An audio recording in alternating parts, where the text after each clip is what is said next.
from the American Academy of Pediatrics. Autism has been in the news a lot lately, and for parents navigating a new diagnosis or those simply hearing a lot of information online, it can be confusing and at times disheartening to hear how autistic children are spoken about. Today, we're cutting through the noise and grounding our conversation not just in evidence, but in lived experience. Just because someone has autism and because they see and interact with the world differently does not make them less, and it does not make them a burden. It makes them misunderstood. And what they need more than anything is a world that tries and strives to understand them, to better meet their needs, than try to fix something that's not supposed to be fixed. Welcome to Healthy Children, the podcast for parents from the American Academy of Pediatrics. I'm Dr. Edith Bracho-Sanchez. I'm a pediatrician and a mama figuring it out. This is a judgment-free space where all questions are good questions and the answers will hopefully be even better. Let's get started. Today we're talking autism, and to do so, I have with me Dr. Tommy Martin, who is a combined internal medicine and pediatric physician and works as a pediatric hospitalist. Tommy, welcome! Dr. Edith, it is so incredible to be here. Thank you so much for having me. I am so glad that you're here. I can't think of a better person to have this conversation with right now in this moment in time. And I wanted to start with your family story, which we're so lucky that you have shared openly on your platforms over the years. Can you share a bit about Oliver?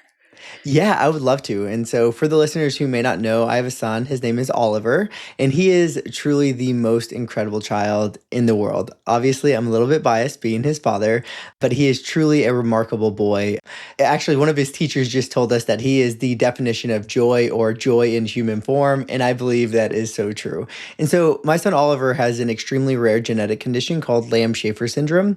There's only 500 people in the world with this diagnosis, so it's extremely rare, and it's characterized by deletion in the SOX5 gene. But with that, later on in his life, when he was about 2.5, he also received the diagnosis of autism. And since having the diagnosis of autism, I have been a huge advocate about spreading awareness about autism and helping the world understand that children and people with autism may be different, but that does not make them any less or any less valuable, and that they are uniquely, wonderfully them, and that is just perfect. Yeah. And you had been doing this work, as you mentioned, years before the current communication landscape. So I'm curious, how did your medical training intersect or even clash with your experience as a parent navigating this for your own child? Yeah, it was so interesting. Honestly, I think my wife and I, we are both physicians, and we actually didn't really think our son had autism. So I think my medical background and kind of some of my training steered me away from my son having the diagnosis of autism. And I think that's so important to point out because it really shows that autism does not just fit one picture that you may have in your mind about what autism looks like. And one of my favorite quotes is, if you have met one child with autism, you've met one child with autism, right? Like every single diagnosis, every single person with autism is very different. And so I think the way it clashed for us was really maybe a delay in diagnosis, because we had this picture textbook definition of what autism may look like. But when Oliver was evaluated by a specialist, we actually found that he did have autism. And once we received that diagnosis, it helped us to get resources in place to help him reach his fullest potential. Yeah. You know, it's so interesting that you bring up that quote and that way of thinking about children with autism, because that is one thing that our developmental and, neurology colleagues where I work have taught us. We are understanding so much about how much of a spectrum this truly is. And it's so true. You've met one child with autism, you've met one child with autism. They can all present so differently. So it's just so important that you bring that up, I think. And Tommy, you're of course familiar with the data because you need to be to do your job as a physician and as a communicator, and because of the way that this has impacted your family, right? I mean, you have to be familiar with the data from all the different hats that you wear. We've seen autism diagnosis rise significantly in recent decades. What's behind that rise, Tommy? Yeah, that's a wonderful question. And so the rise that Dr. Edith is talking about is that now we see that about one in somewhere between like 35 and 37 children will be diagnosed with autism, which if you look at just the numbers and look back from 40 years ago, it would seem that it is so many more people that's being diagnosed with autism. But there's really good explanations behind that. And a lot of it would be one would be awareness. Just about everyone knows about autism now. And children not only know about autism, but we're not afraid to hide the diagnosis. We're not afraid to be loud and proud about our children having autism. So awareness about autism is one of the key things. Another thing would be improved screening. So screening all throughout pediatrician's office, even in school screening, there's a lot more screening and better screening that is happening now than what was 30, 40 years ago. And so what we're seeing is not necessarily more new diagnoses as if the children previously didn't have autism. It's just that they are actually being diagnosed earlier and getting the therapies they need.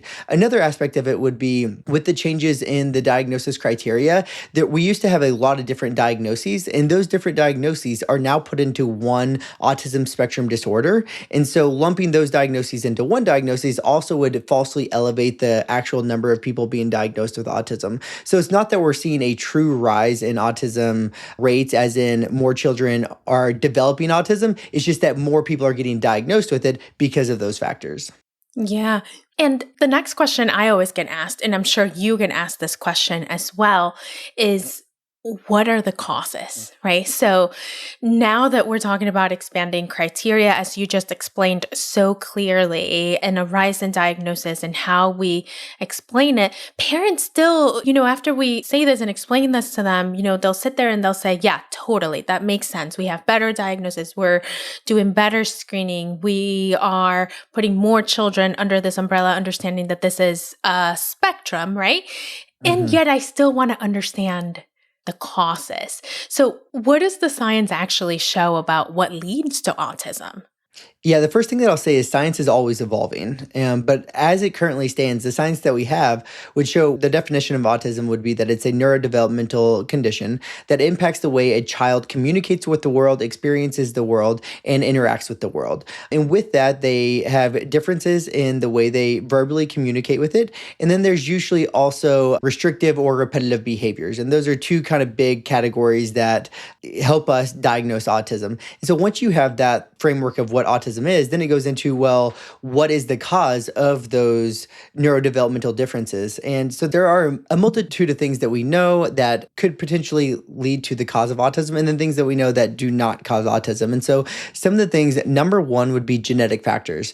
As research continues to come out, we know that there are multiple genes associated with a higher risk of autism and likely leads to the autism diagnosis. But outside of genetic factors, which we know are the main contributing factor, there are also environmental factors. And there are a multitude of these, and I'll just list a couple, but there are a lot of them. One would be parental age, so maternal and paternal age. So a higher age would increase the risk. Also, different complications during pregnancy. And so that could be extremely high fevers during pregnancy or infections during pregnancy, very low birth weight or prematurity. All of those could increase the risk of a child developing later on down the road. And those are just a short list. There are a multitude of others. Something I also always like to tell parents is that there's nothing that you did that caused this. Unfortunately, it is genetic and environmental. I know that whenever our child gets a diagnosis, we feel the guilt upon us. And I just want you to know that there is nothing that you did that led to this. And in the news, I know that you guys have also probably seen a lot of headlines about Tylenol causing autism, vaccine causing autism. These are both things that we have a lot of data that show that that is not true, that Tylenol during pregnancy does not cause autism. And the study that they pointed to did not account for confounding factors. And so for the listeners, what that would mean is that you have maybe a mom that had an infection during pregnancy, and maybe they had a really high fever, and then they took Tylenol. And so saying that Tylenol led to the diagnosis of autism later, but not counting for the high fever or infection doesn't really make sense. And so a lot of those studies do not account for those confounding factors. And then when we look at vaccines, we have endless data showing that vaccines do not lead to an increased rise of autism and does not cause autism.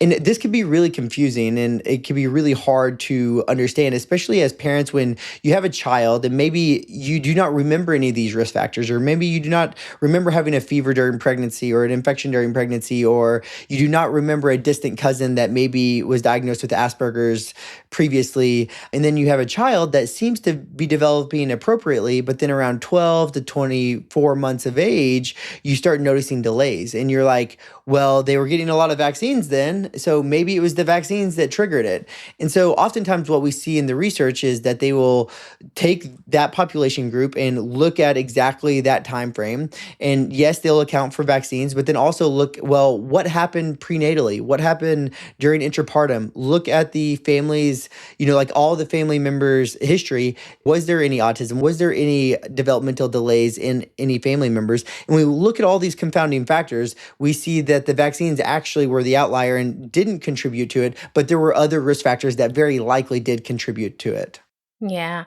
And I'm so glad that you explained it that way. And those studies and the way that you just talked about looking at it has been looked across thousands and thousands, I should say hundreds of thousands, probably millions of children at this point, right? It's not that we've taken a couple of children to see whether vaccines were the outliers and everything else was a better explanation, so to speak. It's that this has been done over hundreds of thousands of national and international level type of studies. Dr. Edith, really quickly, something I also wanted to mention is that at the very beginning, I said that autism is a neurodevelopmental disorder, right? And so we know very early on during pregnancy and really throughout pregnancy, the child's brain is developing. And so neurodevelopmental changes, when some of these risk factors may arise, can impact the way that the brain is developing and then lead to autism down the road. So it's usually a genetic predisposition with this environmental factor that affects the neurodevelopment, leading to autism down the road. Yeah, no, absolutely.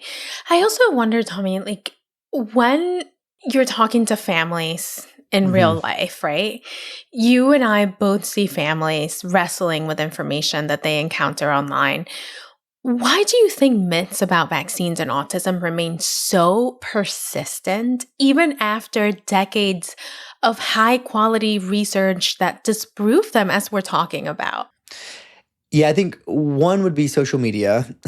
We know that misinformation spreads faster than factual information. And with this myth going on from way back when the study that's been throughout kind of made it really popular to say that vaccine causes autism, I think that myth just carries on through social media and people retweet it, people repost it on social media, so people see it all the time. And the other thing is that unfortunately, when autism is diagnosed or when we start to see the signs and symptoms that a child may have autism, coincides when we give vaccines. And that is an unfortunate coincidence. And so when a family member sees that and experiences that, it's really hard not to put the two together, especially when you've already witnessed and saw all the misinformation online and then you personally experience it. It's really hard for your brain not to make those two connections and to separate your lived experience and what you saw happen with the research upon millions of people. And so something that's important to note is also looking at autism rates in unvaccinated children and seeing that they do have autism as well. And it's not just the children with vaccines that get autism. And so unfortunately, when we start to see developmental delays, does coincide when we get vaccines, but that is because we vaccinate children when they are at the highest risk. And that is when they're going through those developmental years. Yeah. I always sort of say I understand the need as a mom, right, to have a cause, a reason. This was the thing, right? But yes, as you mentioned, at this point, we know vaccines are not the cause of autism. Yeah. And Dr. Edith, I understand that as well. Like my wife and I, when we received our son's diagnosis of Lamb-Schafer syndrome, we searched for everything that we could have done that led to him having this diagnosis. And even though we knew that it was a deletion in a gene, we still looked. Like as humans, we are so quick to try to put the blame on ourselves and like, what did we do that caused this to happen to our child? And, truthfully, oftentimes the answer is nothing, like that you did not do this. It wasn't you ensuring that your child was safe from infections and getting them vaccinated that caused this. It wasn't, that you took Tylenol during pregnancy that led to this. It wasn't any of these things. Unfortunately, it was just the way that they were born and that their genetics likely led to this. And just like our son, even though Lamb-Schafer syndrome and autism are two different things, I could still include the autism in this, even though my wife and I searched high and low for things that we did that caused this. Even though I'm a physician and know it was genetic causes, it was still hard for us to wrestle with and try not to find something that we did that caused this. Yeah, no, absolutely. And I so appreciate you sharing that. And Tommy, so far we've been talking about, families who are considering vaccinating, who are hearing these myths and misinformation spread online. I wonder also if you can talk a little bit about what the dangers are when the wrong information spreads unchecked for families that are raising children with autism. Yeah. You know that firsthand. So what are the dangers? What is the harm there when the wrong information is spreading for those families who are already raising children with autism? Yeah, so I'm going to start at the very beginning. So one would be just with the vaccination. And so obviously, if they've heard the wrong information to where they are afraid of getting their child vaccinated and they choose to not get them vaccinated, that puts them at risk for multiple different infections, which could have serious adverse effects, which we all pretty much know. The second would be unregulated treatments. And so when this misinformation is spread and their child has autism and they look to the internet, oftentimes you'll see different treatments for autism that may not be backed by evidence. And so a lot of times that may lead to buying supplements or buying other things online or detoxes. I see all the time of people swearing that this is going to cure or improve their child's autism symptoms. And unfortunately, the risk behind that would be taking unregulated medications that could also have adverse effects. Second would be the financial cost. Oftentimes, these detoxes or supplements can be extremely costly. And a family that is so vulnerable and wanting to do everything to get their child improvement, they could spend a lot of money trying to find that fix that just isn't real and is not evidence-based. The third thing would be delay in behavioral therapy. So there are multitudes of different therapies that can help children with autism, and to get on the right program in schooling to make sure that they have like a 504 plan or a physical therapy, occupational therapy, speech therapy, ABA therapy, all of these different therapies that we know greatly improve lived experiences of children with autism. And it could delay those therapies if parents believe that they could seek alternative treatments or fixes that may not be evidence-based. And so even outside of just a vaccination standpoint, this misinformation lead to delay in therapies that could benefit the quality of life of these children. One last thing that I'll also say is that misinformation isn't only about diagnosis and treatment of people with autism. It's also how we characterize them and talk about them at a population level. And in the news, especially over the past 6 months, we have seen the way that these children and way that the people with autism are discussed is a burden to society. And that autism should be something that needs to be cured and that has to be cured because of this burden to society. And that's completely not true. Just because someone has autism and because they see and interact with the world differently does not make them less, and it does not make them a burden. It makes them misunderstood. And what they need more than anything is a world that tries and strives to understand them to better meet their needs than try to fix something that's not supposed to be fixed. Yeah, I'm so glad you brought that up. And I was hoping that you would, because I think, I've watched some of your advocacy. I'm sure you do so much more that, is not necessarily public facing, right? And I think you've just so eloquently talked about this point, right? Of the way that we are portraying people who are on the spectrum right now, and really just it not being what they need, right? And what their families need. So to pivot for a moment, I think, there might be people listening. I think every time I have a conversation about autism, I'm sure this happens to you as well. There are families who are listening who are wondering, right? Because development in general is such a spectrum, and sometimes raising kids can be like such a journey, right? Even from one kid to another kid.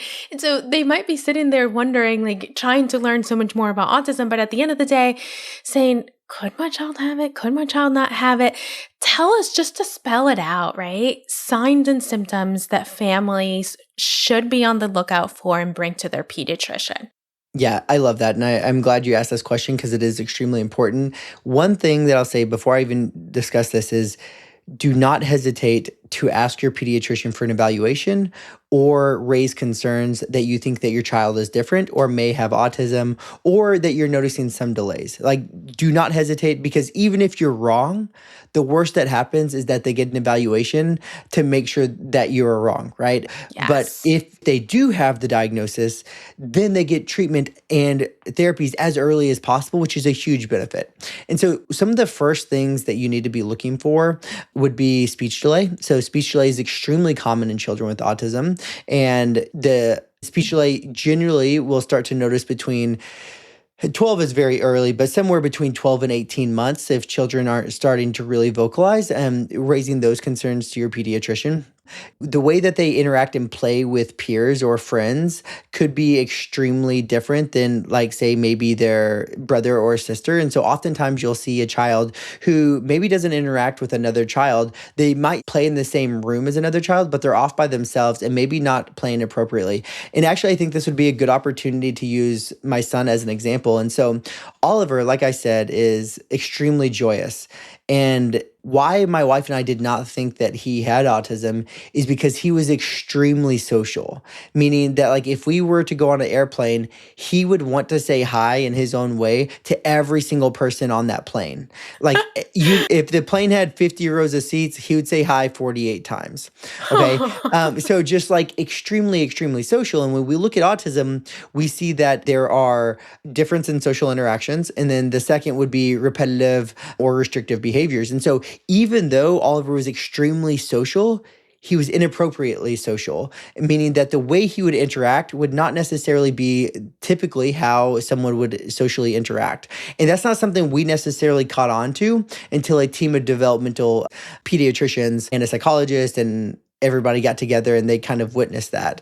And so I think seeing differences in social interaction is one key, and then repetitive or restrictive behaviors. And so repetitive behaviors, for an example, would be, so my son absolutely loves suitcases. And he could push his suitcase back and forth literally for hours. So this repetitive action of pushing his suitcase back and forth.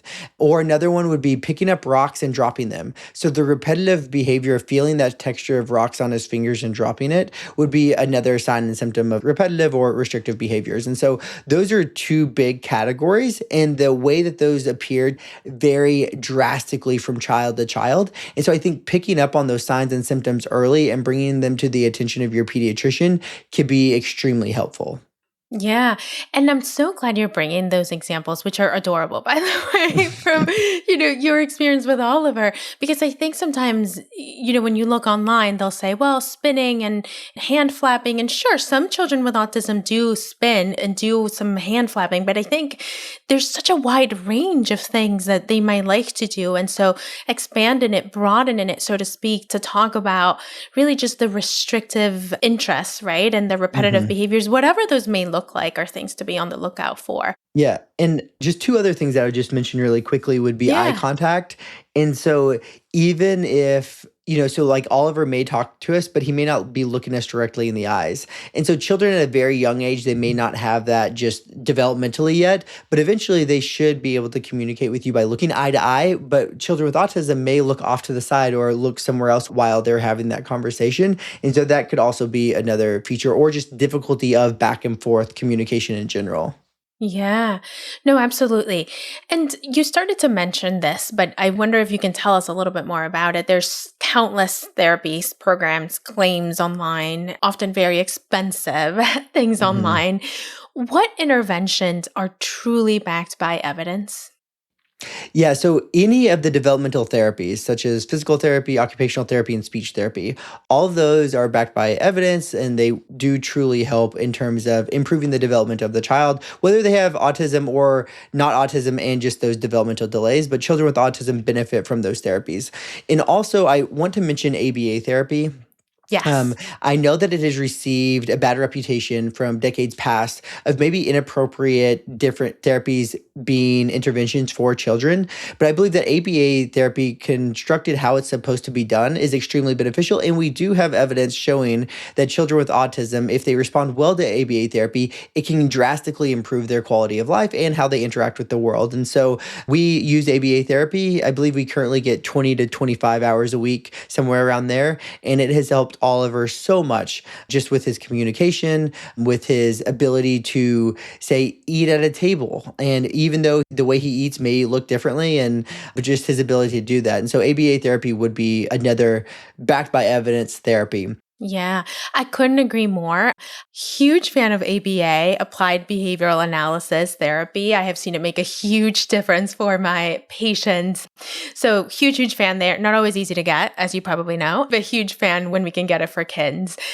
Now, to go back for a moment to your beautiful family, Tommy, on a day-to-day level, what has helped your son thrive and what has helped you all as a family? Yeah, I think there are a multitude of things that have helped Oliver thrive. And I think number one would be having a team of people. Going through any diagnosis is hard to do it alone. And so having a team at his school of his physical therapist, occupational therapist, speech therapist, his aqua therapist, his ABA therapist. So having this ginormous team all with the same goal to help Oliver reach his fullest potential, I think has been extremely advantageous.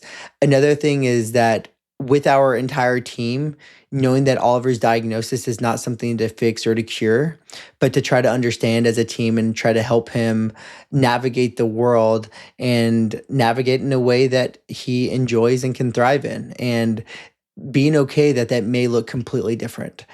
Knowing that maybe at recess, Oliver just wants to play with rocks and pick up and drop rocks. And if that brings him joy, that should bring all of us joy. And not having a team that tries to change that and say, no, Oliver, you need to be swinging because that's what the other kids are doing. Well, just because one kid likes to swing doesn't mean Oliver has to like to swing. And that's completely okay and appropriate.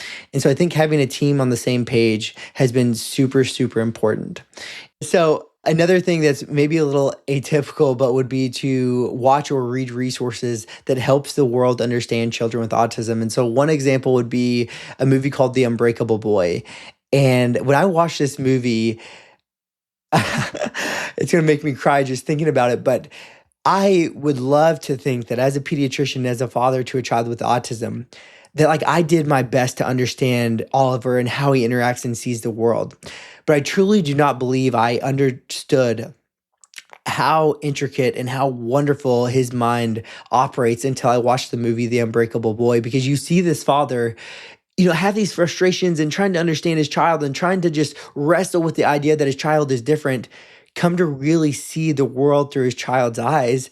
And like when I watched that movie, it truly helped me understand that, man, Oliver loves to pick up rocks and drop them because the sensation that he feels in his hands overwhelms his body and makes him feel so at peace. Or when he swings and is just filled with so much joy and can do it for hours, it may feel like he's on an airplane flying through the most beautiful sunrise or sunset ever. And so just having families go through and truly try to understand their child as different, and that difference being so beautiful. And when we don't see it as beautiful, it's not because it's not beautiful, it's because we just don't understand or see the beauty in it yet. And if we could open our eyes and our hearts to see that beauty, I think we could truly transform the way the world sees children with autism. Yeah. Oh my gosh, Tommy, we're having this conversation and I am very pregnant, as you know. And, the way that you're talking about really, you're talking about a reframing of your understanding of joy and how your child will interact with the world and what we all want for our kids, which is to experience the world in a way that is joyful to them, right? And I think that reframing, gosh, is so important. And I'm also going to get emotional because I'm a hormonal mess right now, but I'm just so grateful that you are speaking so eloquently about your experience with Oliver and that reframing of parenting really that happens for so many families, not just with children with autism, but with so many other differences in medical conditions. So I'm really just so grateful to you. I wanted to end our show like we always do with, a parenting prescription of something you want parents to remember. I truly can't think of a better way to end our show than this very honest and candid conversation we're having about a reframing of parenting, really.